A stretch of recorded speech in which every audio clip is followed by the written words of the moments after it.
A single mother stands in a dusty, forgotten barn, hands trembling as she holds a centuries-old letter describing an impossible treasure beneath her feet. Just 30 days earlier, she had reluctantly returned to her grandfather's abandoned property, desperate for a fresh start after losing everything in a bitter divorce. Now surrounded by historical preservation experts and government officials, she must decide whether to surrender the newly discovered Civil War gold that could secure her daughter's future or honor the Kapaika, long-forgotten mission that a Union general died protecting. Before we jump back in, tell us where you're tuning in from. And if this story touches you, make sure you're subscribed, because tomorrow I've saved something extra special for you. Emma Reeves pulled her thin jacket tighter around her shoulders as the autumn wind swept through the dilapidated barn that had once been her childhood playground. At 36, the deep lines around her eyes told the story of battles fought, not in war, but in courtrooms and late-night arguments that had left her a single mother with nothing but debts and broken promises. The thin work gloves did little to protect her hands from the splintered wood as she cleared decades of debris from what had once been her grandfather's prized possession. The harsh morning light filtered through gaps in the roof, illuminating dust particles that danced in the air like memories refusing to settle. "Mom, look what I found!" Her daughter Lily called from the loft above. At 11, Lily possessed a curious spirit that reminded Emma of herself before life's disappointments had taught her caution. "Be careful up there, honey. That floor hasn't been maintained in 20 years, Emma warned, her heart racing as she watched her daughter navigate the questionable wooden planks. The barn had stood on this property since before the Civil War, and while it had weathered countless storms, Emma wasn't confident in its structural integrity after years of neglect. Lily held up a rusted horseshoe. "Do you think this is lucky?" Emma smiled despite her exhaustion. "Maybe it's exactly what we need right now." Luck had been in short supply since her ex-husband's business collapsed, taking their savings, home, and marriage with it. When the lawyer's letter had arrived notifying her that her grandfather's property in rural Virginia had finally cleared probate, Emma had seen it as their last chance, a place to regroup while she figured out how to rebuild their lives. What she hadn't expected was the overwhelming task of restoring a property that had stood empty for nearly a decade. The main house needed extensive repairs before it would be truly habitable, and the historic barn, once the pride of her grandfather's heart, was in even worse condition. "Come down now, Lily. We need to finish clearing this section before Mr. Harmon arrives." Thomas Harmon, the local historical society representative, had expressed interest in the barn when Emma mentioned its pre-Civil War origins. While Emma had initially hoped to convert the structure into a source of income, perhaps a quaint workshop or event space, Harmon's excitement about its historical significance had given her pause. Preparing and narrating this story took us a lot of time, so if you are enjoying it, subscribe to our channel. It means a lot to us. Now back to the story. As Lily carefully descended the makeshift ladder, Emma surveyed the work they'd accomplished in the 3 weeks since arriving. They'd cleared most of the accumulated junk from the main floor, old equipment, rotted hay bales, and various items her grandfather had stored and forgotten over his 87 years of life. What remained was the most daunting task: restoring the original wooden flooring that had been covered by decades of improvised repairs and additions. Emma's grandfather, a stubborn man who preferred practical solutions to historical accuracy, had simply added new layers rather than replacing damaged sections. "When is Mr. Harmon coming?" Lily asked, brushing dust from her jeans. "Around noon," Emma replied, checking her watch. "He's bringing someone from the State Preservation Office to look at the original structure." While Emma wasn't particularly interested in the historical aspects, she had quickly learned that historical designation could lead to grants and tax benefits, financial lifelines she desperately needed. Her job as a remote graphic designer barely covered their basic needs, and the inheritance, while a blessing, had come with its own costs in repairs and property taxes. The sound of tires on gravel announced a visitor, hours ahead of schedule. Emma stepped through the barn's massive doors to see a battered pickup truck pulling up beside her modest sedan. The man who emerged was not Thomas Harmon, but Jackson Miller, the neighboring farmer whose family had worked the adjacent land for generations. "Morning, Ms. Reeves," he called, his weathered face creasing into a smile that didn't quite reach his eyes. At around 50, Jackson carried himself with the quiet confidence of someone intimately familiar with the land and its seasons. "Mr. Miller," Emma acknowledged, wiping her hands on her jeans. Their previous encounters had been cordial but strained. She'd learned from town gossip that Jackson had hoped to purchase her grandfather's property when it went on the market, a sale that never happened once the probate issues emerged. "Saw you working in here again," he said, gesturing toward the barn. "Wanted to stop by and mention that I've got some extra lumber if you're planning repairs. Old growth oak, properly seasoned. Better than anything you'll find at those big box stores." The offer seemed generous, but Emma had grown wary of apparent kindness. Her ex-husband had taught her that lesson all too well. "That's thoughtful, but I'm still assessing what needs to be done. The Historical Society is interested in the barn's original features." Jackson's expression tightened almost imperceptibly. "Historical Society, huh? Harmon poking around again?"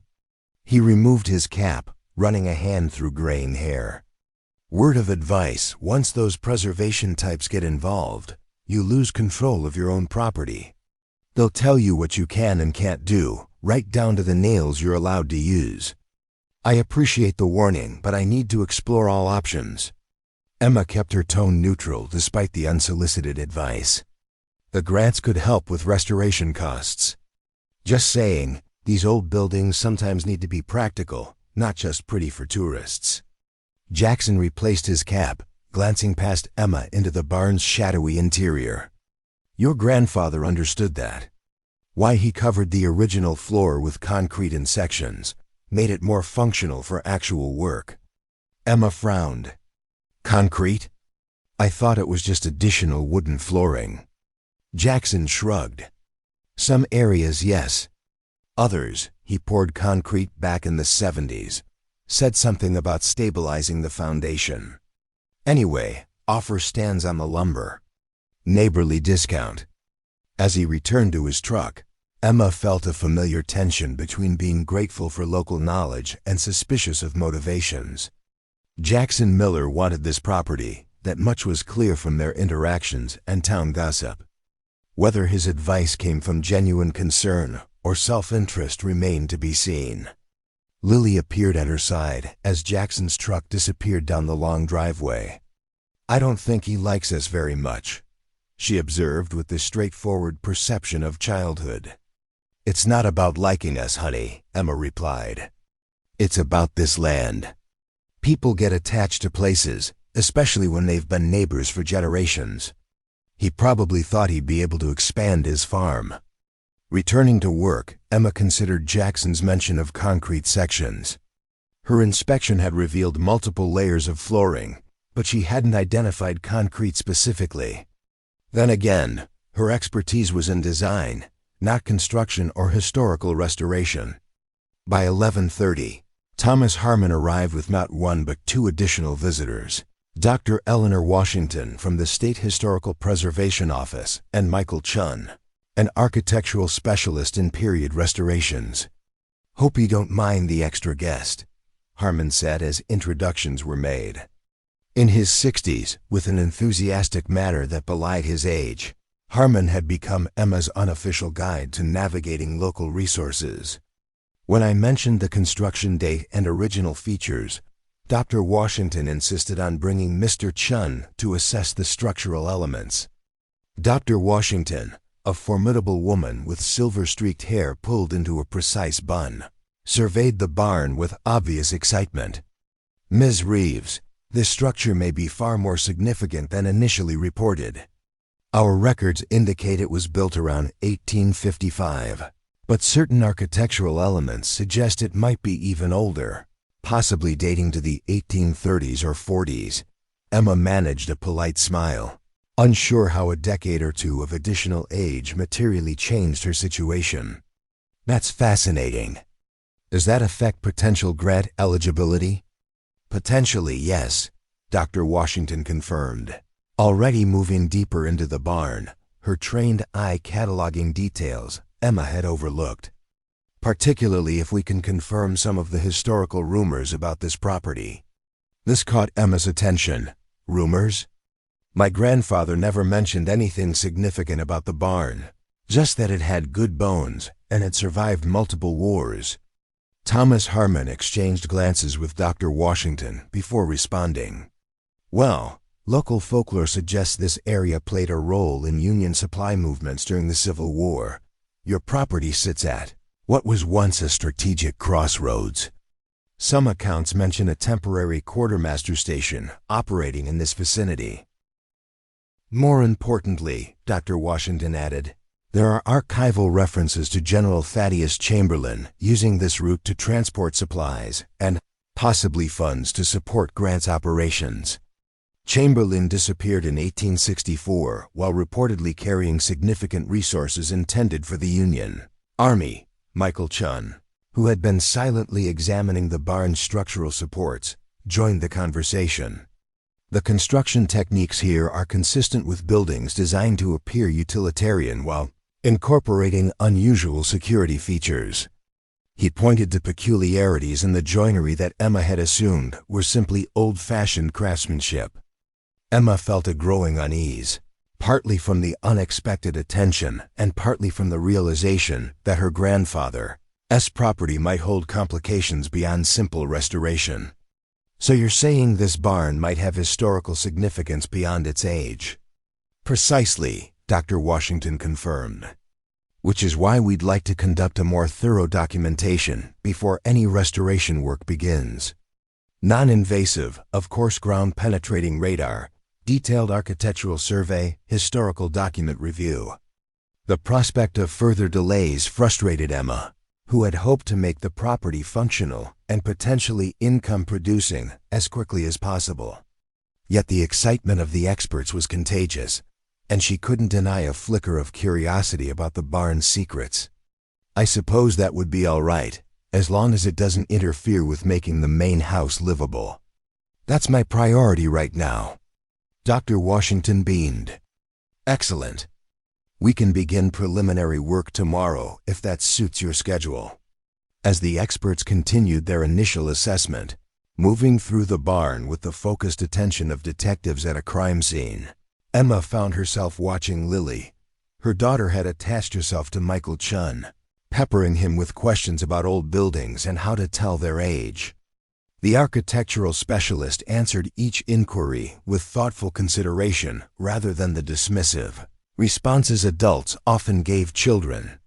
"Mom," Lily called, her voice echoing in the barn's rafters. "Mr. Chun says these markings might be a code. Like a secret message from the olden days." Emma joined them where they stood examining unusual notches carved into one of the support beams. The markings, which she had previously dismissed as damage or utility marks, did indeed follow a pattern when viewed collectively. Many buildings from this era used construction marks, a system for identifying which beams connected where during assembly, Chun explained. But these are different, more deliberate, and placed where they wouldn't be needed for construction purposes. Dr. Washington photographed the markings from multiple angles.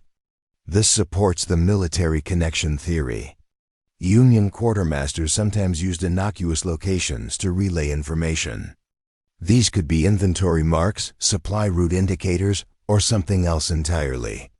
The day proceeded with similar discoveries, small anomalies that had been hiding in plain sight, reinterpreted through the lens of historical significance rather than merely old construction.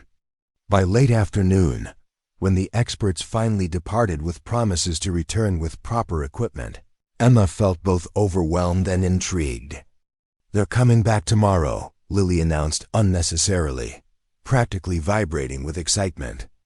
"Dr. Washington said I could help document the findings if you approve." "Can I, Mom, please?" Emma smiled at her daughter's enthusiasm. After months of watching Lily withdraw following the divorce and subsequent move, this spark of interest was worth nurturing, regardless of her own reservations. Of course, as long as you stay safe and don't get in their way. That evening, as they ate dinner in the partially renovated kitchen of the main house, Emma researched General Thaddeus Chamberlain on her laptop. The information was sparse, but tantalizing. A respected Union officer tasked with ensuring supply lines remained operational during critical campaigns, who vanished during a winter journey in early 1864. Some accounts mentioned he had been carrying significant funds, military payroll, or supply purchasing money when he disappeared. More interesting were the local connections. Chamberlain had apparently had relatives in this exact county, though records didn't specify precisely where. Could her grandfather's property have some connection to the missing general? Had her pragmatic, no-nonsense grandfather known more about the barn's history than he'd ever shared? After Lily went to bed, Emma returned to the barn with a flashlight, drawn by a compulsion she couldn't quite name. The structure looked different in the darkness, more mysterious, with shadows emphasizing its age and secrets. She examined the markings Chun had identified, tracing them with her fingertips as if touch might reveal what sight could not. Moving to the center of the barn, Emma considered Jackson's mention of concrete flooring. She'd been working primarily around the perimeter, clearing decades of accumulated items, and hadn't paid much attention to the central floor area, which was currently covered with old canvas tarps protecting the surface from falling debris as they worked on the upper sections. Pulling back one of the tarps, Emma swept her flashlight beam across the exposed flooring. Jackson had been partially right. There were indeed sections that appeared to be concrete, rough and discolored with age. But they didn't form a cohesive pattern, instead creating an irregular patchwork among the wooden planks. "That's odd," she murmured to herself, kneeling to examine the junction between materials. The concrete sections weren't poured over the wooden flooring as she would have expected for a repair. Instead, they appeared to fill specific gaps where original planks had been removed. Almost as if. Emma's heart quickened as she followed the pattern, recognizing it not as random repairs, but as a deliberate design, a rough rectangle of alternating materials. She tapped the concrete sections with the handle of her flashlight, noting the different sound they produced compared to the surrounding wood. A memory surfaced from her childhood, her grandfather refusing to let anyone reorganize the barn despite its cluttered state. "Everything's where it needs to be," he'd insist whenever Emma's mother suggested clearing the space. At the time, she'd attributed it to an old man's stubbornness, but now, returning to the house, Emma retrieved a hammer and a small pry bar from her toolkit. Back in the barn, she selected one of the wooden planks adjacent to a concrete section, near the edge of the pattern she'd identified. The board came up with surprising ease, revealing not solid earth beneath, but a dark cavity. Emma's hands trembled as she directed her flashlight into the opening.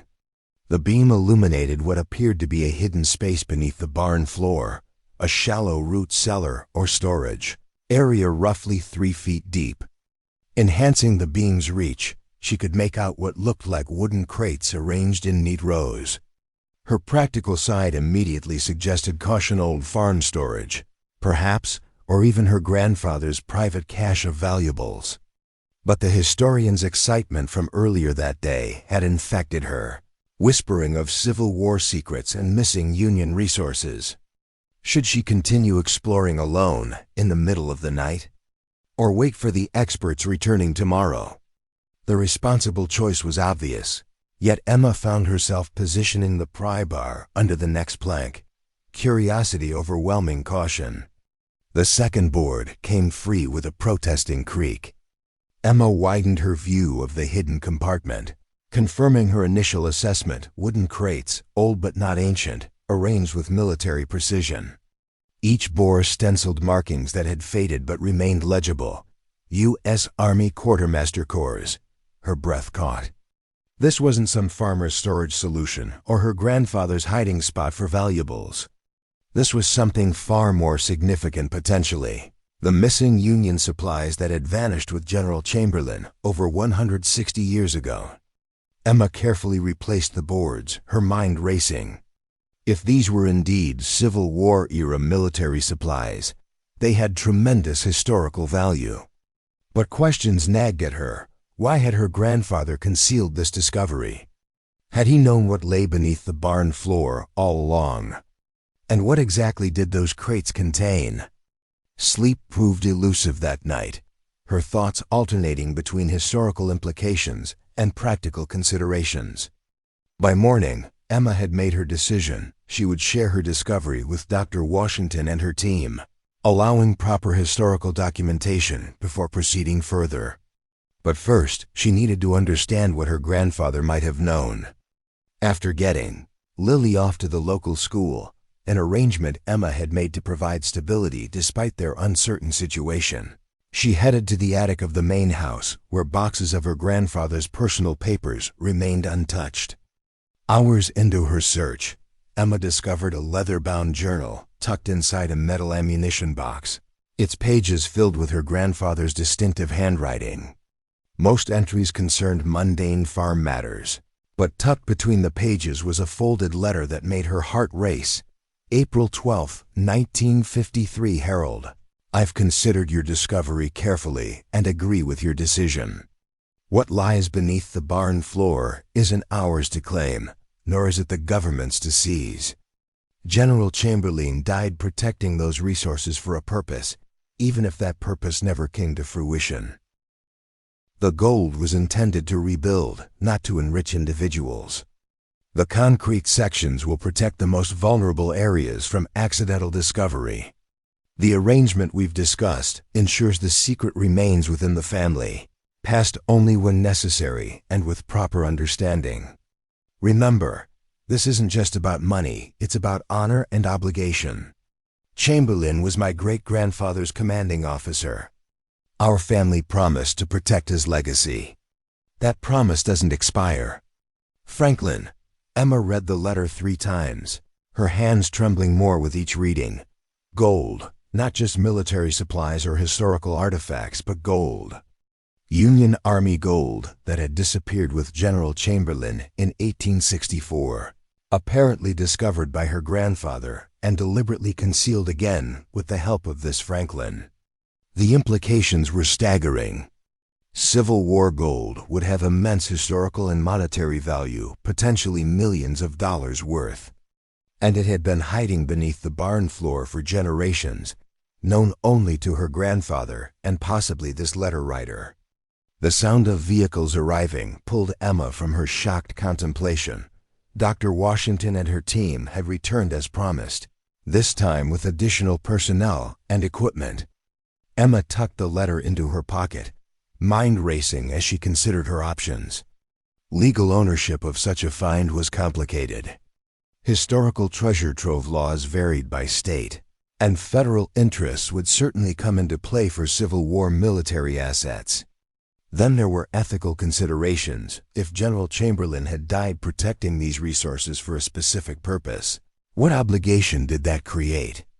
Yet Emma couldn't ignore her personal reality, a single mother struggling financially, trying to build a secure future for her daughter after losing nearly everything in her divorce.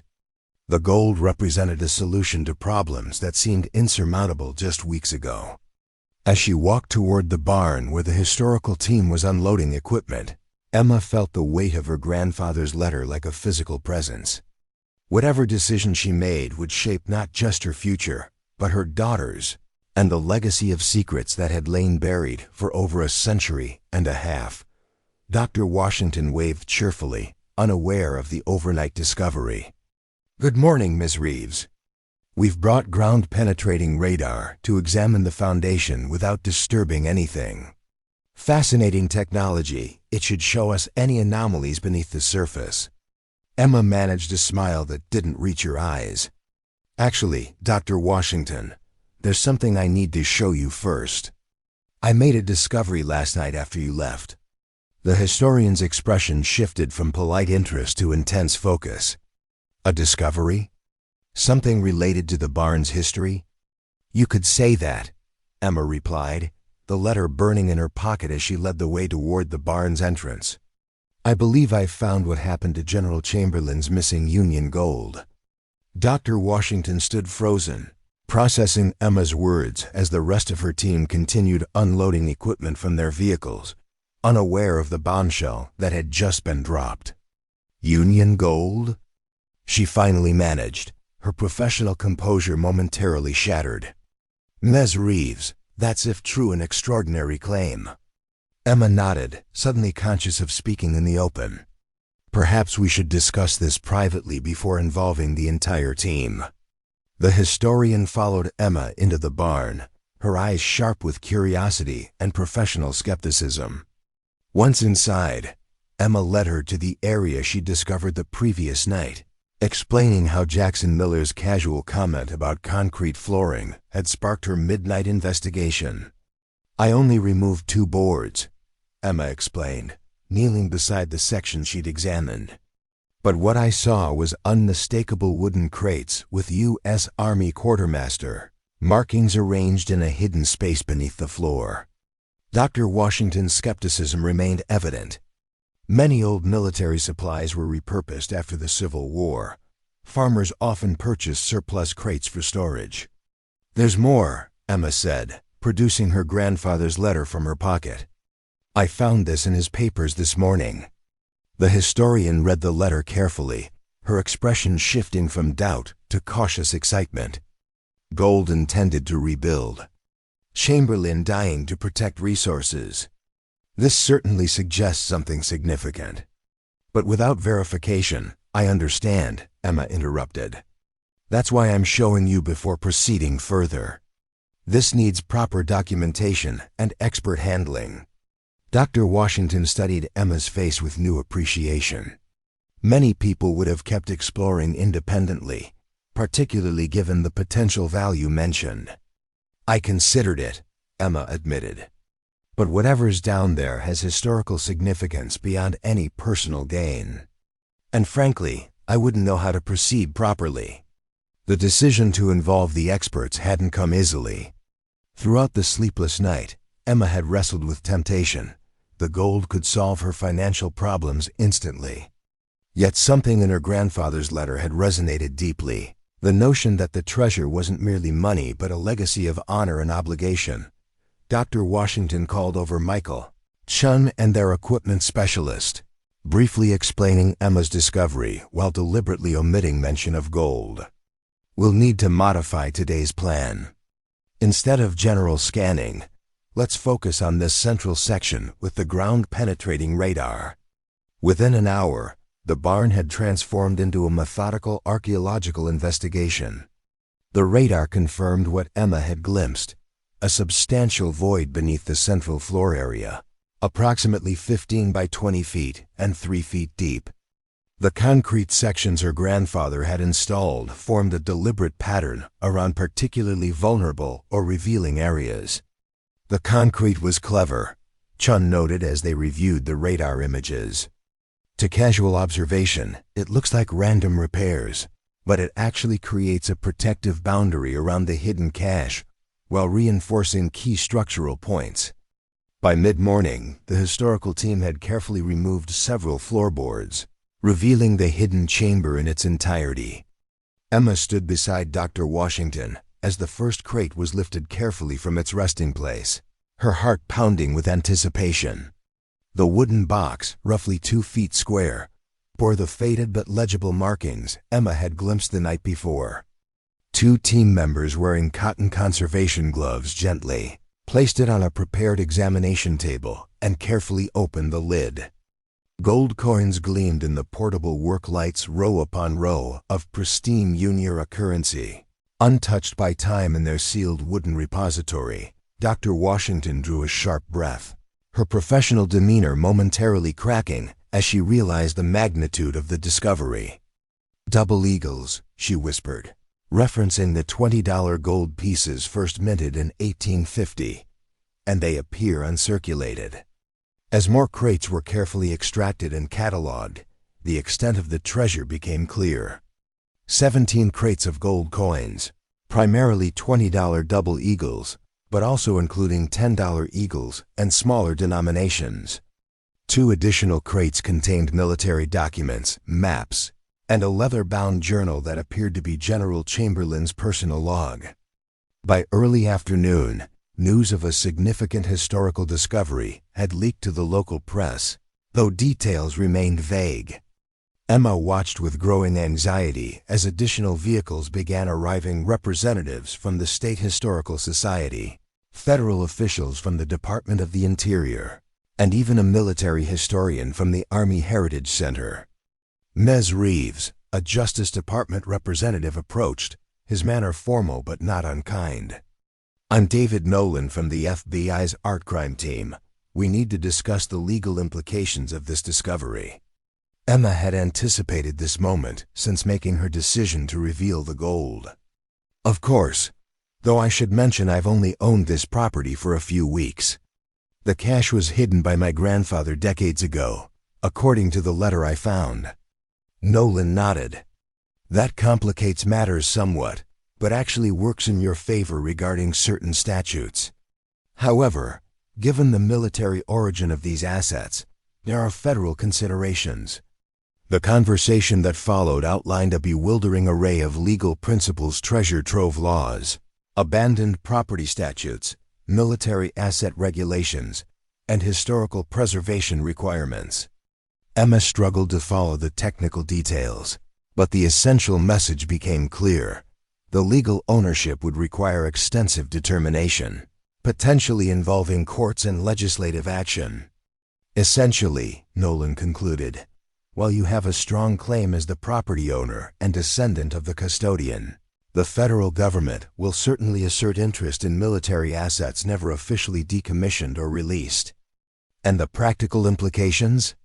Emma asked, cutting through the legal terminology. "The gold will be secured and cataloged while determinations proceed. You'll need legal representation. I can recommend specialists in historical discovery claims. The process could take months, possibly years." The timeline hit Emma like a physical blow. She had hoped, perhaps naively, that even if she couldn't keep all the gold, she might receive some portion quickly enough to address her immediate financial concerns. As evening approached and the barn buzzed with activity, security personnel establishing protocols, historians documenting each item, officials making phone calls, Emma slipped away to meet Lily's school bus at the end of the long driveway. Her daughter bounded from the steps, eyes wide with excitement. "Joey Lewis said there are police cars and government trucks at our house." "What's happening, Mom?" Emma took Lily's hand, leading her along the driveway rather than driving straight back. "Remember the barn Mr. Chun was examining yesterday? It turns out it contains something very special, something hidden for over 150 years. Lily's pace quickened. "Like buried treasure? Real buried treasure?" "Something like that," Emma admitted. "Civil War gold that belonged to a Union general named Chamberlain. He disappeared while transporting it, and somehow it ended up hidden beneath our barn floor." Lily processed this with the beautiful adaptability of childhood. "So we're rich now?" The question pierced Emma's heart. "It's complicated, honey. The gold has historical importance, and there are laws about who owns treasures found on private property, especially when they originally belonged to the government." "But it's our barn," Lily protested with straightforward logic. "Yes, but the gold wasn't great-grandpa's to begin with. He found it and protected it, but he never claimed ownership." Emma struggled to explain concepts she herself was still grappling with. "The letter I found suggests he believed he was honoring a promise, keeping the gold safe until it could fulfill its intended purpose." They reached the curve in the driveway that revealed the full scene, the barn surrounded by official vehicles, uniformed personnel establishing a perimeter, news vans parked along the road beyond their property. "Wow," Lily breathed. "Our barn is famous." Emma squeezed her daughter's hand. "Looks that way." As they approached, Dr. Washington emerged from the barn, her expression alight with academic excitement. "Ms. Reeves!" We've made an extraordinary discovery in General Chamberlain's journal. It appears the gold wasn't merely military payroll, as previously theorized. It was specifically allocated for reconstruction efforts. Chamberlain was transporting it south to establish funding for schools, hospitals, and infrastructure following the anticipated Union victory. The historian held out the general's journal, open to a page marked with a thin conservation slip. His final entry indicates he diverted from his official route due to Confederate patrol activities. He sought shelter with a family he knew in this area, a family named Reeves. Emma's breath caught. Reeves, my family? It appears your ancestors provided sanctuary to Chamberlain during his journey. According to these entries, he was wounded during a skirmish and knew he couldn't continue. He entrusted the gold to Jonathan Reeves, presumably your ancestor, with explicit instructions that it be preserved for its intended purpose, rebuilding the war-torn South. The connection stunned Emma, not just hidden treasure, but a family legacy of honor and trust spanning generations. Her grandfather hadn't merely stumbled upon random military supplies. He had inherited a sacred responsibility passed through the family line. There's more, Dr. Washington continued. Chamberlain's instructions included a stipulation that the gold remain protected until it could be used as intended, not for personal gain, but for community rebuilding. He feared that immediately after the war, corruption and misappropriation would divert the funds from their purpose. The historian's eyes shone with the significance of the discovery. This isn't just treasure, Ms. Reeves. It's a historical trust with a specific humanitarian purpose, one that was never fulfilled because Chamberlain died before he could implement his vision. As night fell, Emma sat on the porch steps watching the security lights illuminate the barn where government officials had established round-the-clock protection for the gold. Lily had finally fallen asleep after the excitement of the day, leaving Emma alone with her thoughts.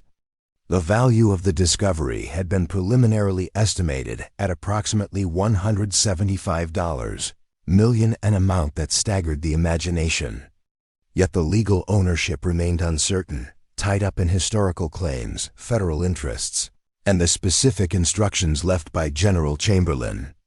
Quite a day, a voice spoke from the darkness.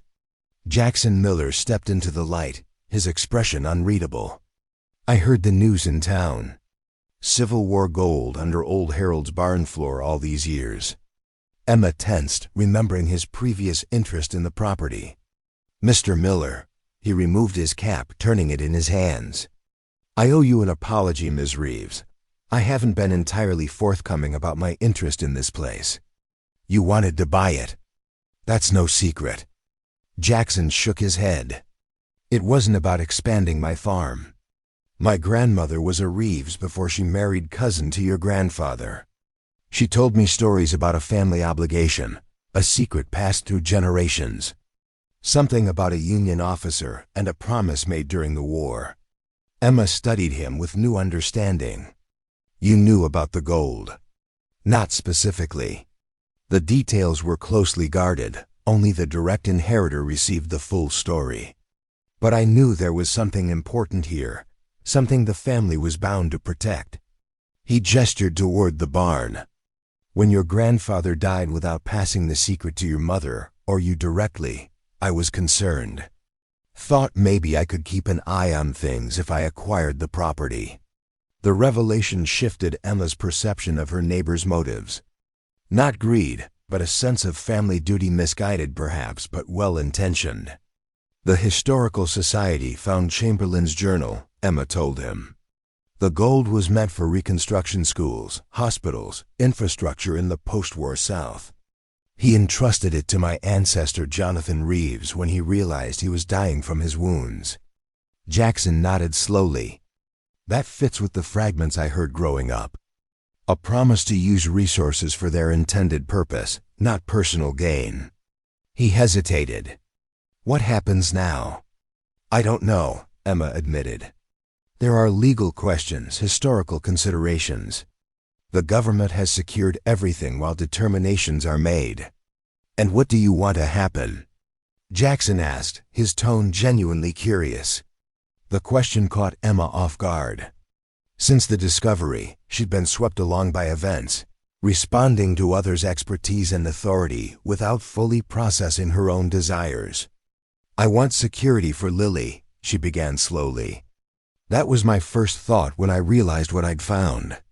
But reading my grandfather's letter, learning about Chamberlain's vision, there's something powerful in honoring a promise kept for over 150 years. Jackson studied her with newfound respect. Most folks would be fighting tooth and nail for every coin. "Don't think I'm not tempted," Emma admitted with a wry smile. "But the gold wasn't just abandoned treasure. It was entrusted to my family for a specific purpose. That creates an obligation that feels bigger than my personal needs." The following days brought a whirlwind of activity. The gold was transported to secure federal facilities for proper conservation and valuation. Historians pored over Chamberlain's journal and the accompanying documents, reconstructing his vision for reconstruction support. Media descended on this small community, transforming Emma and Lily's discovery into national news. Through it all, Emma sought legal counsel to understand her options. The attorney she retained, Margaret Chun, ironically Michael Chun's sister, specialized in historical discovery cases. "Your situation is unique," Margaret explained during their first consultation. "Most treasure finds involve clear abandonment or lack of documentation. Here, we have explicit instructions from the original owner and a documented chain of custodianship through your family." "Does that strengthen my claim?" Emma asked. "Yes and no. It establishes that your grandfather wasn't concealing stolen property. He was honoring a historical trust. But it also reinforces that the gold was never intended for private ownership. It was governmental resources designated for public benefit." Emma nodded, having reached similar conclusions herself. "And if I wanted to honor Chamberlain's original intentions?" Margaret leaned forward, intrigued. "You're not seeking to claim the entire discovery for yourself?" "I'm considering alternatives," Emma admitted.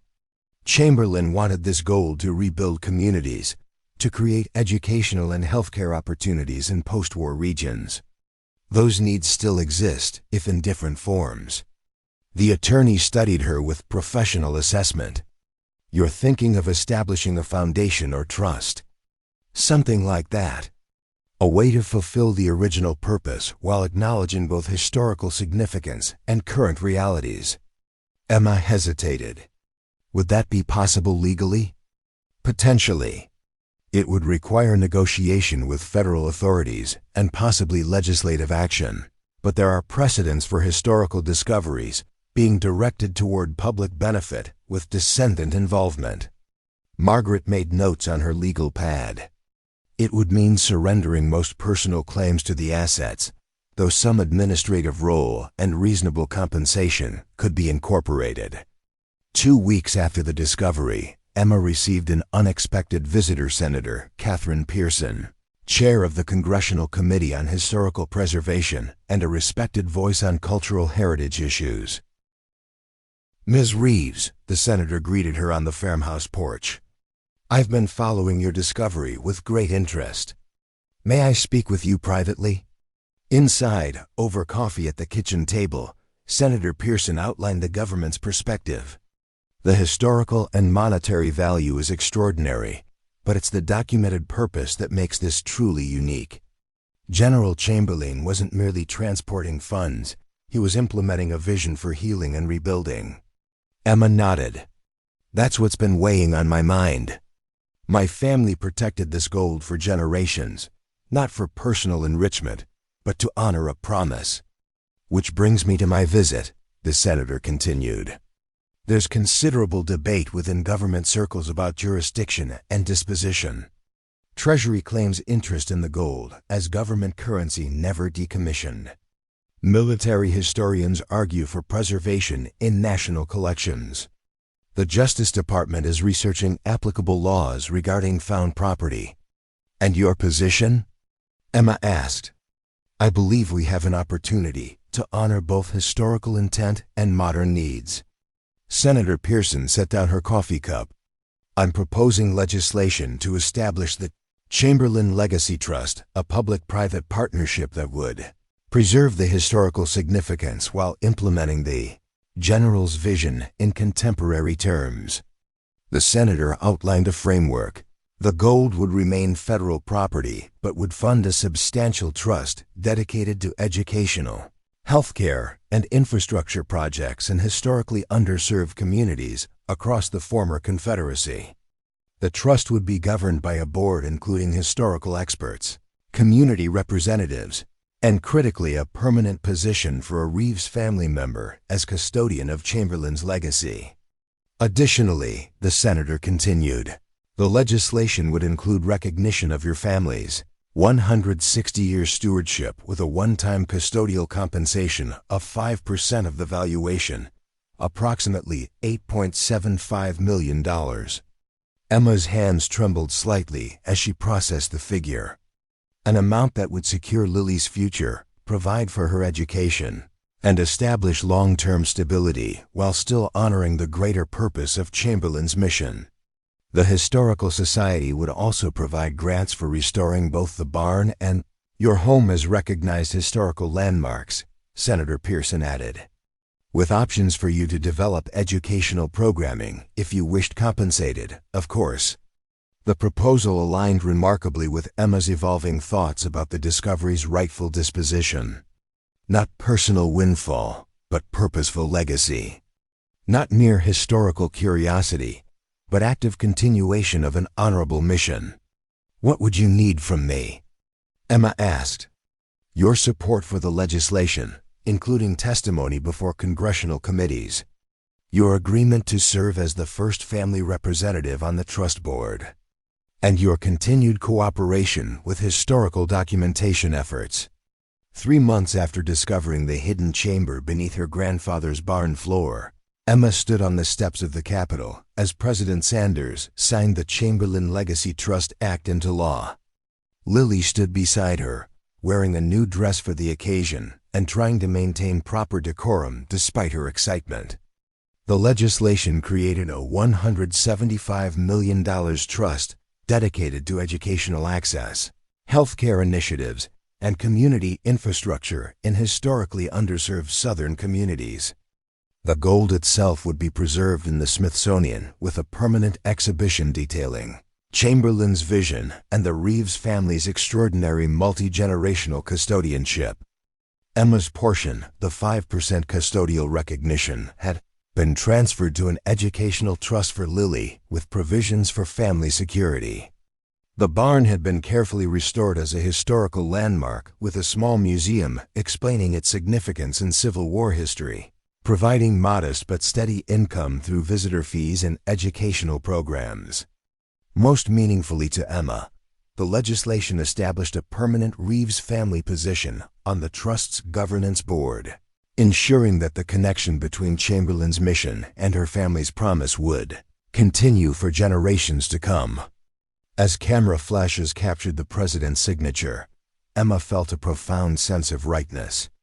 The treasure that might have simply enriched one family would instead benefit thousands across generations, just as General Chamberlain had intended when he entrusted his mission to Jonathan Reeves on a winter night in 1864.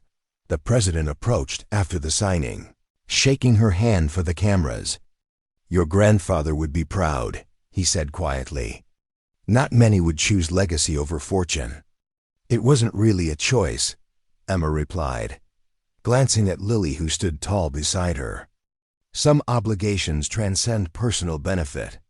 My grandfather understood that, and I hope I've taught my daughter the same."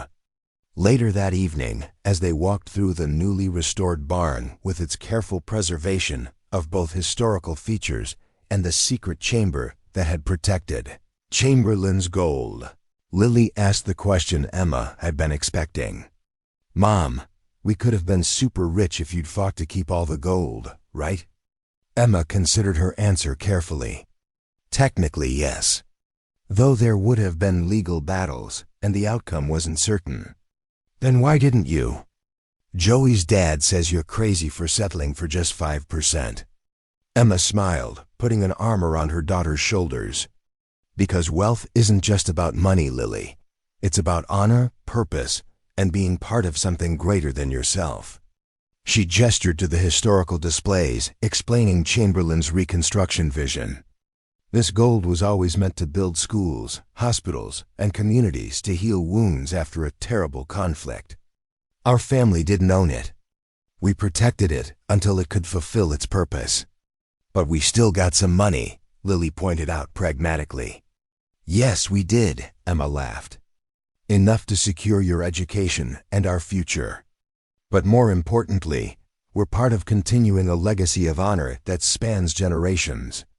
Your great-grandfather protected this treasure not for himself, but because a promise had been made. Some things are worth more than gold. As visitors explored the historical exhibits around them, Emma watched her daughter absorb this lesson, one far more valuable than the millions they might have claimed. In choosing to honor the past while serving the future, she had preserved something more precious than treasure, the legacy of integrity that had guided her family for over a century and a half. The barn, once just a dilapidated inheritance, now stood as a monument to keeping promises across generations, and a reminder that some discoveries reveal not just hidden treasure, but the true wealth of character that defines a legacy worth preserving. 5 years after the historic discovery, Emma stood in the gleaming lobby of the Chamberlain Legacy Center, a modern educational complex built in Richmond, Virginia with funds from the trust. A large photograph of General Thaddeus Chamberlain hung alongside a portrait of her grandfather Harold Reeves, their faces eternally linked by a promise that had spanned generations. Ms. Reeves? A young woman approached, extending her hand. I'm Aisha Coleman, the center's new educational director. Thank you so much for coming to our anniversary celebration. Emma smiled, accepting the handshake. Please call me Emma. It's wonderful to see this center thriving. In the 5 years since the Chamberlain Legacy Trust had been established, Emma had witnessed its impact expand beyond her wildest expectations. The initial endowment, carefully invested under the guidance of financial experts on the trust, board had grown to support dozens of initiatives across the former Confederate states, from scholarship programs for disadvantaged youth to community health clinics in underserved rural areas.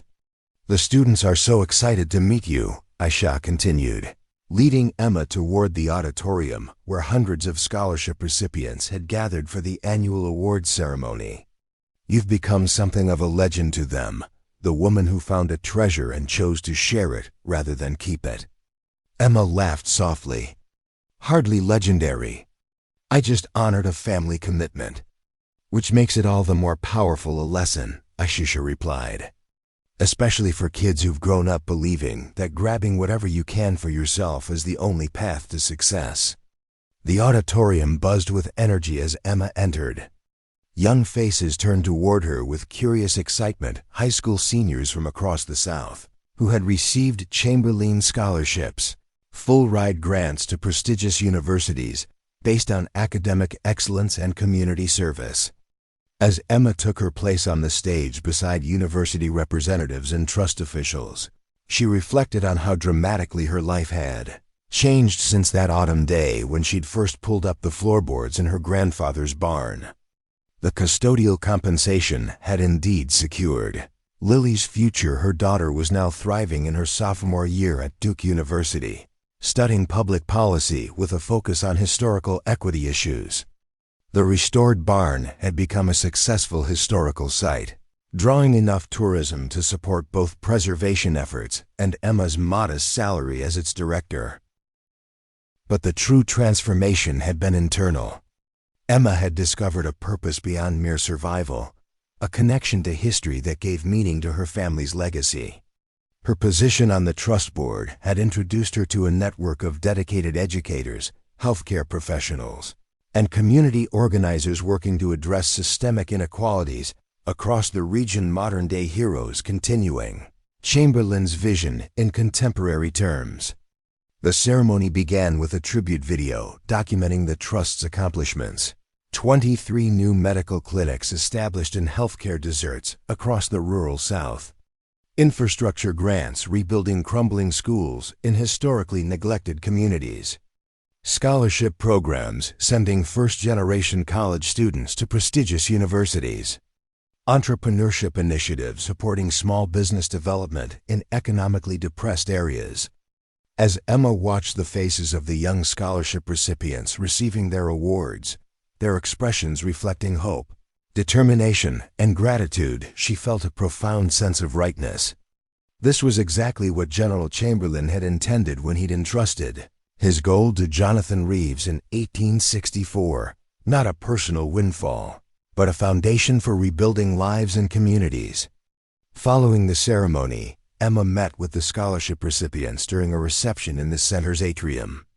They approached her with questions that revealed how deeply her story had resonated with them. "Ms. Reeves," a tall young man asked, "did you ever regret not keeping more of the gold for yourself? My uncle says you could have hidden some before telling anyone." Emma considered the question thoughtfully. "There were moments of temptation," she admitted. "When you've struggled financially, the idea of sudden wealth is powerful. But what your uncle doesn't understand is that keeping the gold would have meant betraying not just a historical trust, but my own family's integrity, a legacy far more valuable than gold coins." A young woman with bright, intelligent eyes stepped forward. "I'm attending Howard University next fall because of my Chamberlain scholarship. My research showed that General Chamberlain specifically mentioned support for education of formerly enslaved people in his journal. Do you think he would be proud of how his vision has been implemented today?" "I believe he would," Emma replied. Chamberlain was progressive for his time. His journal entries show he understood that true reconstruction required investment in education, healthcare, and economic opportunity for all people, particularly those most damaged by the war and its underlying causes. The Trust honors that vision while adapting it to contemporary needs. Later that evening, as Emma prepared to leave the center, she was approached by Senator Pearson, who had championed the legislation creating the Trust and remained one of its strongest supporters. "Emma," the senator greeted her warmly. "Remarkable ceremony. Those young people represent the living embodiment of Chamberlain's vision." "They're extraordinary," Emma agreed. "Their commitment to community service alongside academic excellence gives me hope for the future." Senator Pearson gestured toward a quiet corner of the lobby. "I wanted to discuss something with you privately. There's been interest from several other states in replicating the Chamberlain model for historical assets with similar restoration purposes." Emma raised an eyebrow. "Other Civil War gold discoveries?" "Not specifically gold, but various historical resources and reparative obligations that have remained unfulfilled. The success of this trust has created a framework for addressing historical injustices through contemporary action."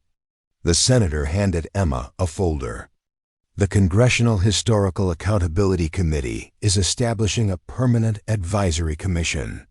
We'd like you to consider a position as its founding director." Emma accepted the folder with surprise. "I'm honored, but I'm not a historian or policy expert. What you are is perhaps more valuable, someone who has demonstrated the moral courage to prioritize historical obligation over personal gain. That perspective is precisely what's needed as we grapple with other instances of historical debts." Senator Pearson smiled.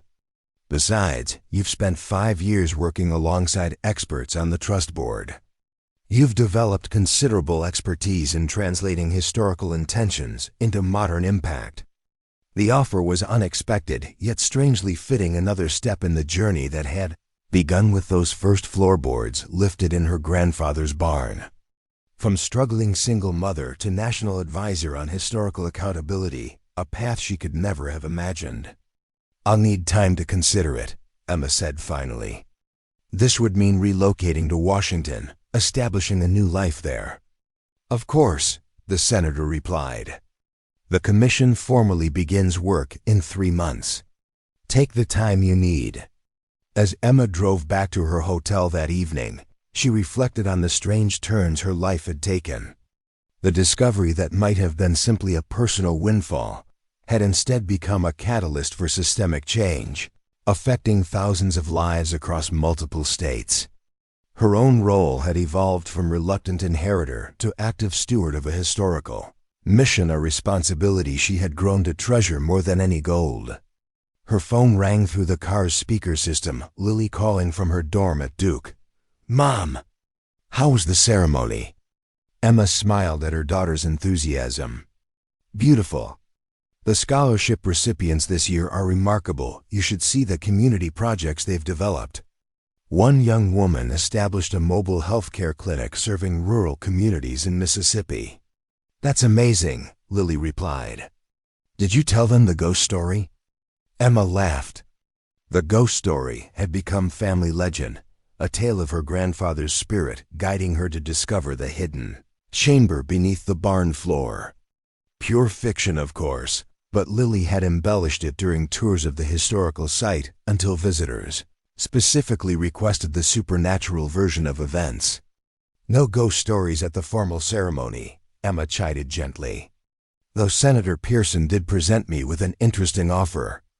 She outlined the proposed commission position, aware of how it would affect not just her life but Lily's as well. Though her daughter was established at university, Washington would become their new home base during holidays and summers. "You have to take it," Lily declared without hesitation. "It's perfect for you. Mom, all those people who thought you were crazy for not fighting to keep the gold, they never understood what you gained instead." "And what's that?" Emma asked, curious about her daughter's perspective. "Purpose," Lily answered simply. "Most people spend their whole lives trying to find meaningful work. You literally uncovered yours beneath a barn floor." The wisdom in her daughter's observation struck Emma deeply. The true treasure hadn't been the gold itself, but the mission it represented, a purpose that had given direction and meaning to her life after years of simply trying to survive. The following morning, Emma visited the small museum established in the original barn on what had once been her grandfather's property. Now maintained by the Historical Society with trust funding, it told the intertwined stories of General Chamberlain's mission, the Reeves family's multi-generational custodianship, and the contemporary impact of the Chamberlain Legacy Trust. Jackson Miller, now the museum's head of agricultural history, greeted her in the main exhibition hall. Their initially tense relationship had evolved into respectful collaboration, as both found roles in preserving the barn's legacy. "The school groups have been pouring in," he reported as they walked through the carefully restored structure. "Something about the story really captures children's imagination, the hidden treasure, the multi-generation secret, the ultimate choice to share rather than hoard. Children understand moral clarity better than adults sometimes," Emma observed. "To them, keeping a promise across generations makes perfect sense." They paused at the glass-covered opening in the floor that revealed the original hidden chamber, now artfully lit to show the space where the gold had rested for over a century. "Hard to believe it's been 5 years, Jackson commented. "Remember how you looked that first day I stopped by to offer lumber? Exhausted single mom trying to renovate a falling-down barn with no idea what lay beneath." Emma smiled at the memory. Life can change direction in an instant. One decision investigating that concrete flooring you mentioned altered everything. "You know what I find most remarkable?" Jackson said, gesturing toward a wall displaying photographs of trust-funded projects. "Most people who discover treasure fight to the death to keep every coin. Your choice to honor Chamberlain's original purpose instead of claiming it all for yourself, that's the real legacy here." "It never felt like a sacrifice," Emma admitted. "Once I understood the history, keeping it all would have meant betraying not just Chamberlain's trust, but my own grandfather's principles. He could have cashed in during his lifetime, but chose to maintain the promise instead." As they continued their tour, a class of 4th graders arrived, their excited voices filling the historic space with new energy. The teacher, a young woman who introduced herself as Miss Patterson, approached Emma with recognition in her eyes. "You're Emma Reeves. The children have been studying your story in our local history unit." She turned to her class. "Everyone, this is Ms. Reeves, the lady who found the gold we learned about." The children stared with unabashed curiosity. Then a small girl with braided hair raised her hand. "Miss Reeves, were you sad about not getting to keep all the treasure for yourself?" Emma knelt to the child's level. "That's a thoughtful question. The truth is, I did keep a treasure, just not the one made of gold. I kept my family's honor and helped continue a mission that's now helping thousands of people across many states." "But you could have been super rich," a boy interjected with the brutal honesty of childhood. Emma nodded, acknowledging the observation. "I could have fought for that, yes.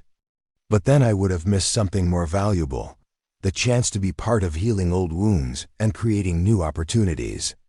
Sometimes the richest path isn't the one lined with gold." The teacher smiled appreciatively at Emma's words. "That's precisely the lesson we've been discussing, how one person's choices can affect countless others, for generations to come." After the children continued their tour, Emma made her way to the small office that had been maintained for her use whenever she visited the museum. On the desk sat a framed photograph of her grandfather, a candid shot taken during her childhood, showing him standing proudly before the barn that had concealed his family's secret for decades.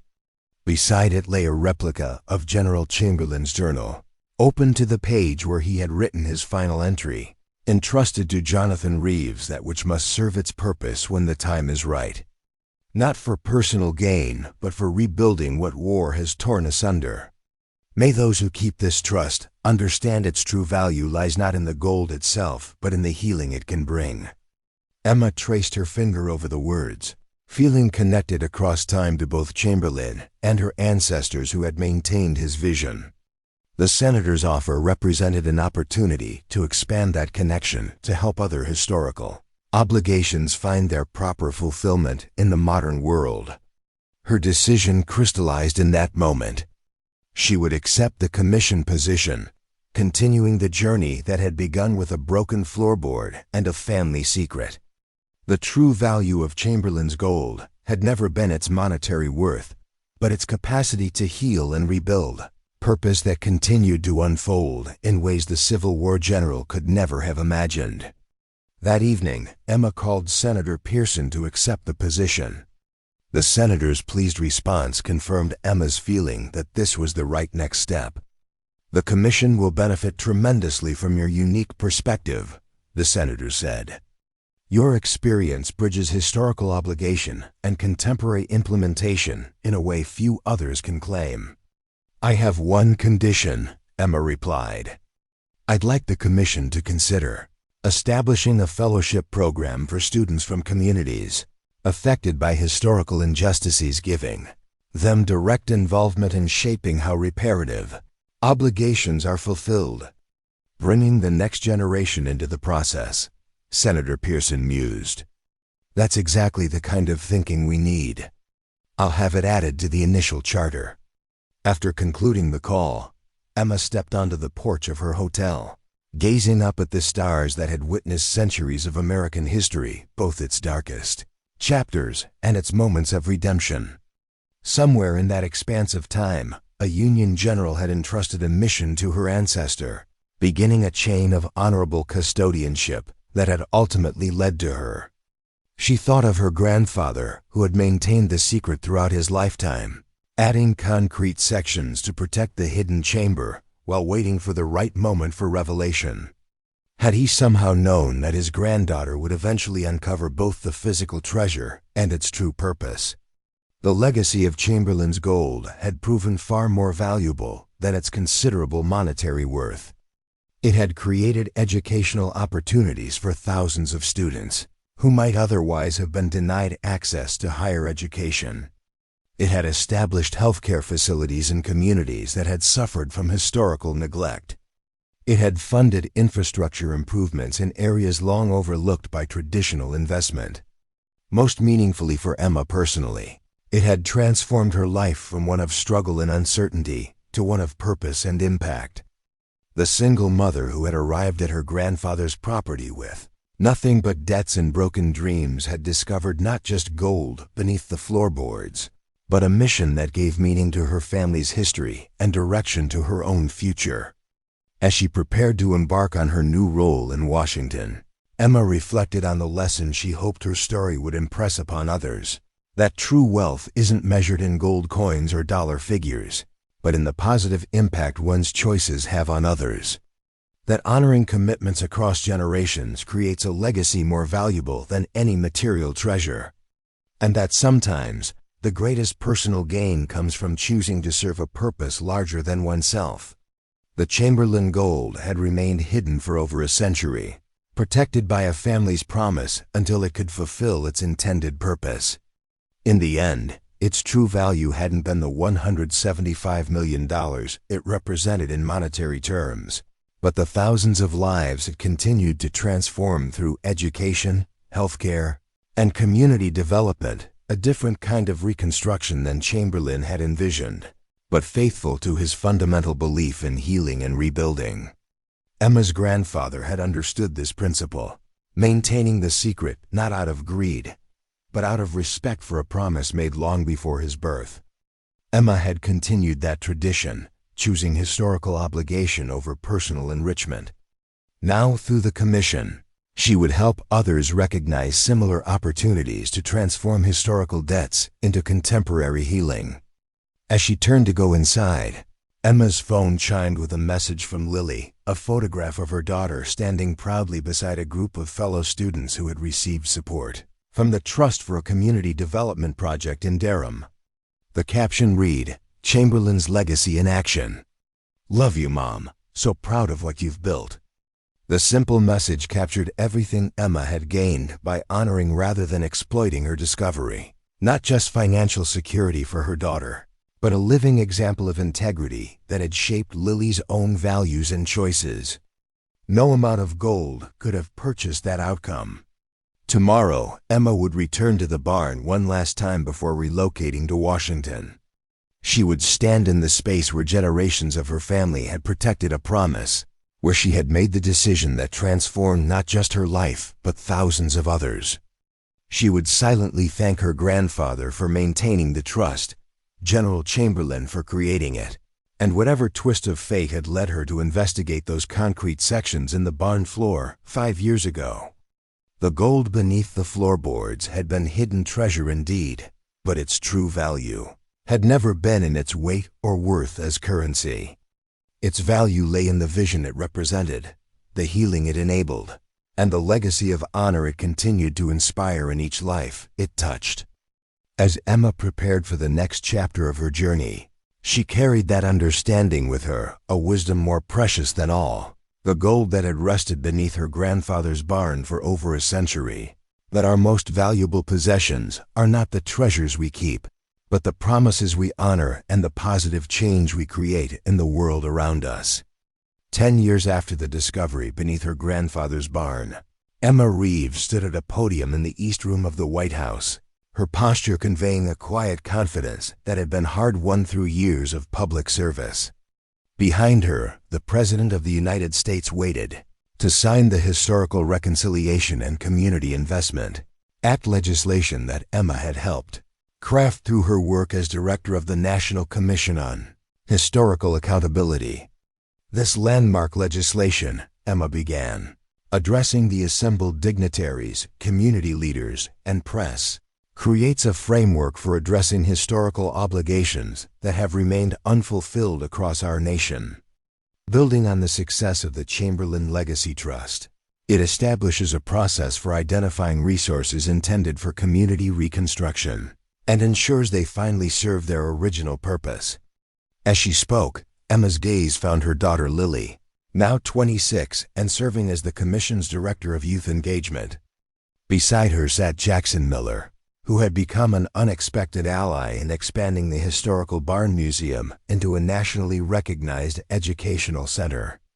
And at the back of the room stood several of the original scholarship recipients, now professionals in education, healthcare, and community development, whose lives had been transformed by General Chamberlain's long-hidden gold.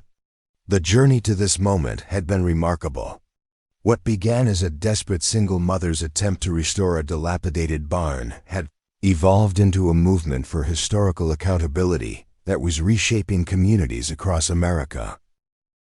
After 3 successful years directing the Congressional Commission, Emma had identified similar patterns of unfulfilled historical obligations throughout the country. Reconstruction-era funds that had been diverted from their intended recipients. Land grants promised to formerly enslaved people that had never been honored. Treaty-guaranteed resources for Native American tribes that had disappeared into government coffers. In each case, the Commission had worked to document the original intention, trace the resources through time, and develop contemporary mechanisms for fulfilling these historical promises in meaningful ways. The Chamberlain model preserving historical assets for their intended community benefit rather than surrendering them to government, general funds or private interests had proven remarkably effective. Today marks a new chapter in our national journey toward healing historical wounds, Emma continued. This legislation doesn't simply acknowledge past injustices, it creates practical pathways for transforming historical debts into contemporary community assets. The law would establish regional trust authorities modeled after the Chamberlain Legacy Trust, each tasked with identifying and implementing historically aligned community investments. Like the original trust, these entities would include both descendants of the intended beneficiaries and representatives of the communities being served. As Emma concluded her remarks and the President stepped forward to sign the legislation, she reflected on the unlikely path that had brought her to this moment. The frightened, desperate woman who had arrived at her grandfather's property with nothing but debts and broken dreams could never have imagined standing in the White House a decade later, helping to reshape national policy on historical accountability. The signing ceremony completed, Emma moved through the reception that followed, accepting congratulations from colleagues and supporters. A tall, distinguished man with silver-streaked hair approached Dr. Michael Chun, the architectural specialist who had first recognized the unusual security features in her grandfather's barn. "Ms. Reeves," he greeted her warmly. "Congratulations on this achievement. From barn floor to White House in a decade, quite a journey." Emma smiled, genuinely pleased to see him. "A journey I never could have anticipated. How's the preservation work going?" Dr. Chun had gone on to lead a national initiative documenting Civil War-era structures with potential historical significance, a project partially funded by the Chamberlain Trust. "We've identified 37 additional sites with potential hidden chambers or concealments," he reported. "Nothing approaching the magnitude of your discovery, but each with its own historical significance. Your grandfather's concrete patchwork technique has become a key indicator we look for, it appears. Several other families use similar methods to protect historical assets." The realization that her grandfather's methods had been replicated elsewhere suggested a broader network of historical custodianship than anyone had previously suspected. Families across the South who had protected resources intended for community reconstruction, waiting for the right moment for revelation. "Have you found evidence of coordination between these families?" Emma asked, intrigued by the possibility. "Nothing explicit," Chun admitted. "But there are patterns, similar concealment techniques, properties passed through direct inheritance with unusual legal restrictions, local folklore about promises kept across generations. It suggests an informal network of custodians, each protecting their piece of a larger historical trust." The idea resonated deeply with Emma. Her grandfather had never framed his responsibility as unique, but as part of a multi-generational obligation. Perhaps others had carried similar burdens, maintaining historical promises in their own communities. As the reception continued, Emma was approached by a young woman she recognized as Desiree Johnson, one of the first Chamberlain Scholarship recipients. now a community health administrator in rural Georgia. "Ms. Reeves," Desiree said, her handshake firm and confident, "I wanted to thank you personally. The clinic network we've established with trust funding now serves over 40,000 patients annually in communities that previously had no healthcare access." "That's extraordinary," Emma replied, genuinely moved. General Chamberlain would be proud to see his resources finally fulfilling their intended purpose. Desiree nodded. "That's what I find most powerful about this model. It's not charity, it's fulfillment of a historical obligation. It preserves the dignity of communities by acknowledging that these resources were always meant for their benefit." The distinction was crucial and had become a cornerstone of Emma's approach at the Commission. Historical accountability wasn't about modern generosity, but about honoring original intentions that had been derailed by conflict, corruption, or neglect. Later that evening, as the formal events concluded, Emma found herself alone with Lily in the quiet garden of their Georgetown home, a modest property they had purchased with a portion of the custodial compensation. The night was clear, stars visible despite the city lights, as mother and daughter shared a pot of tea and reflected on the day's significance. 10 years ago, we were sleeping on air mattresses in Great-Grandpa's dusty house, Lily mused, her expression thoughtful. "I remember being terrified we'd never have a real home again after the divorce." Emma nodded, recalling those desperate early days. "I was just hoping to fix up the property enough to sell it at a decent price. The barn was an afterthought, something to deal with later if we had the resources." "Funny how life works," Lily said. "That afterthought changed everything, not just for us, but for thousands of people across multiple states." The statistics were indeed remarkable. In its first decade, the Chamberlain Legacy Trust had provided full scholarships to over 2,000 students from historically underserved communities, established 57 rural health clinics serving previously neglected populations, funded infrastructure improvements in 118 communities, and created economic development initiatives that had generated over 5,000 jobs in areas still struggling with the legacy of historical disinvestment. "What amazes me most," Emma reflected, "is how close it came to never happening. If Jackson hadn't mentioned the concrete flooring that day, if I hadn't been curious enough to investigate, if I decided to keep quiet about what I found." "But you didn't," Lily interrupted gently. "That's what makes it so powerful. At every decision point, you chose the harder but more honorable path, just like Great-Grandpa did and his father before him." The observation touched Emma deeply. The true legacy of Chamberlain's gold wasn't measured in monetary value but in the chain of honorable choices it had inspired across generations, from Jonathan Reeves accepting the wounded general's mission in 1864 to her grandfather maintaining the secret throughout his lifetime, to her own decision to reveal the discovery while honoring its intended purpose. The new legislation creates the potential for similar transformations nationwide, Emma said. There are dozens, perhaps hundreds of unfulfilled historical obligations waiting to be identified and honored. And thousands of lives that will be changed as a result, Lily added. Just like mine was. The personal impact on Lily had indeed been profound. Beyond the financial security that had allowed her to attend university without crippling debt, the experience had shaped her values and career path. After completing her degree in public policy, she had joined the Commission's Youth Engagement Initiative, helping young people connect with historical accountability projects in their own communities. "I've been thinking about Great-Grandpa lately," Lily continued, her expression pensive. "He never told anyone in the family about the gold, not even you or Grandma. Do you ever wonder why he kept it so secret, even from his own descendants?" Emma had pondered this question often over the years.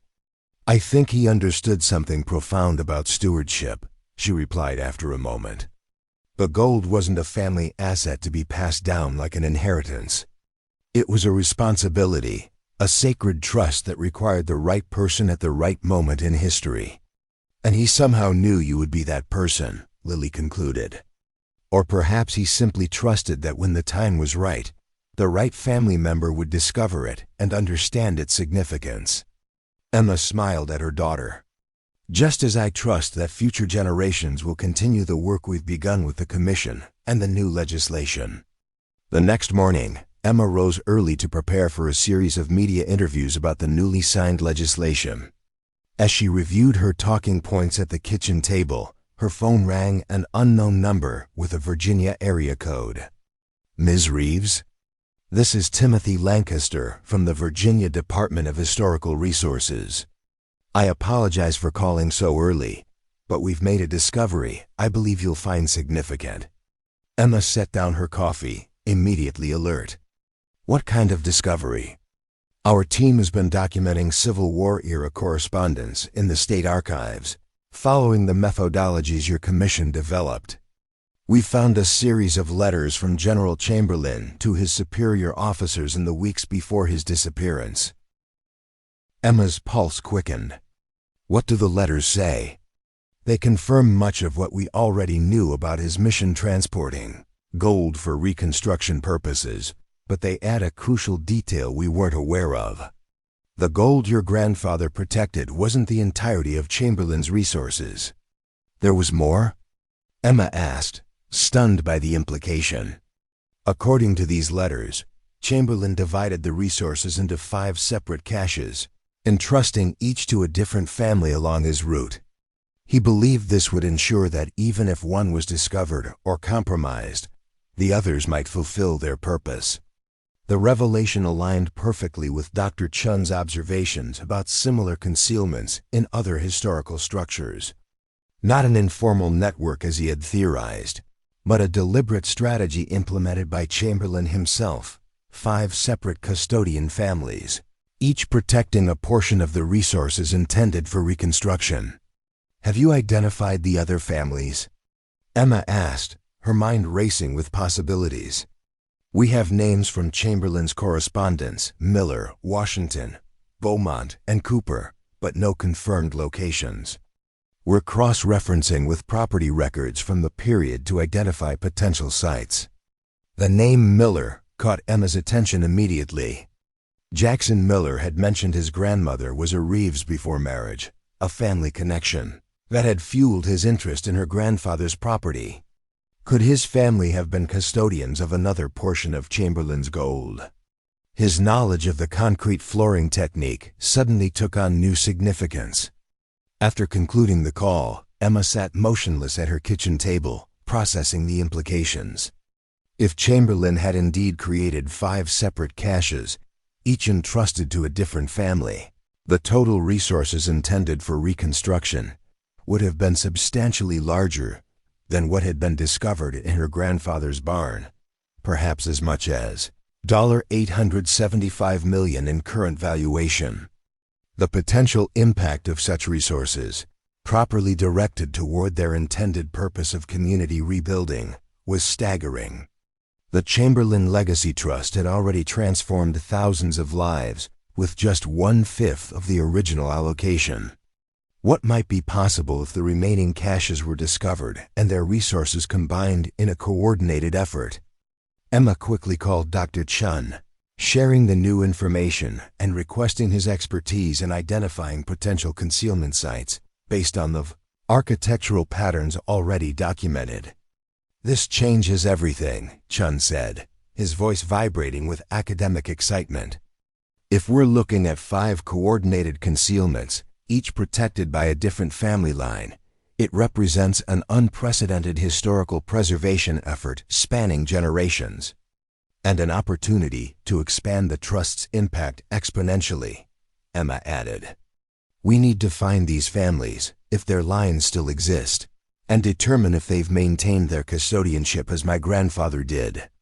The search for Chamberlain's remaining gold caches would become the Commission's highest priority, combining historical research, architectural analysis, and community engagement. Emma recognized that the discovery beneath her grandfather's barn, once seemingly an endpoint, had actually been just the beginning of a much larger historical journey.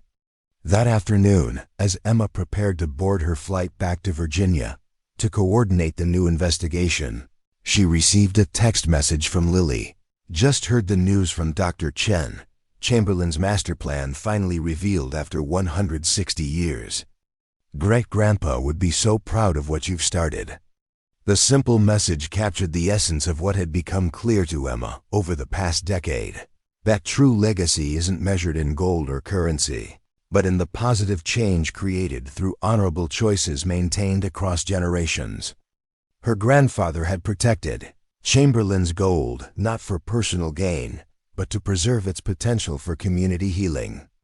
Emma had continued that mission by choosing historical accountability over personal enrichment. Now, the search for the remaining caches offered the possibility of expanding that impact beyond anything Chamberlain himself might have imagined. As her plane climbed above Washington, Emma gazed down at the patchwork of communities spreading below, each with its own history of promises made and broken, obligations honored and neglected. The Chamberlain gold had shown that even after 160 years, historical intentions could still be fulfilled if protected by people of integrity and revealed at the right moment. The work ahead would be challenging, identifying the remaining custodian families, locating their concealed caches, and integrating these resources into the expanded trust framework. But Emma felt a profound sense of purpose in continuing this historical mission, now with the added dimension of 4 additional family legacies to honor alongside her own. What had begun as a desperate single mother's discovery beneath weathered floorboards had evolved into a national movement for historical accountability, a testament to how seemingly small choices, made with integrity, can ripple outward to transform countless lives across generations. As General Chamberlain had written in his final journal entry, the true value of these resources lies not in their material worth, but in their capacity to rebuild what conflict has torn asunder. May those who protect this trust understand that they guard not merely gold, but the promise of healing and reconciliation for generations yet unborn. Emma had come to embody that understanding, that the greatest treasures aren't those we claim for ourselves, but those we protect for their potential to serve a greater purpose. The gold beneath her grandfather's barn had never been meant as a personal windfall, but as a catalyst for community transformation. In honoring that intention, Emma had discovered something far more valuable than any amount of gold, a meaningful legacy of integrity that would continue to inspire long after the last coin had been invested in building a more equitable future. As her flight headed toward Virginia and the next chapter in the Chamberlain legacy, Emma felt a profound sense of gratitude for her grandfather's steadfast custodianship, for General Chamberlain's visionary mission, and for the twist of fate that had led her to investigate those concrete sections in the barn floor on an autumn evening 10 years ago.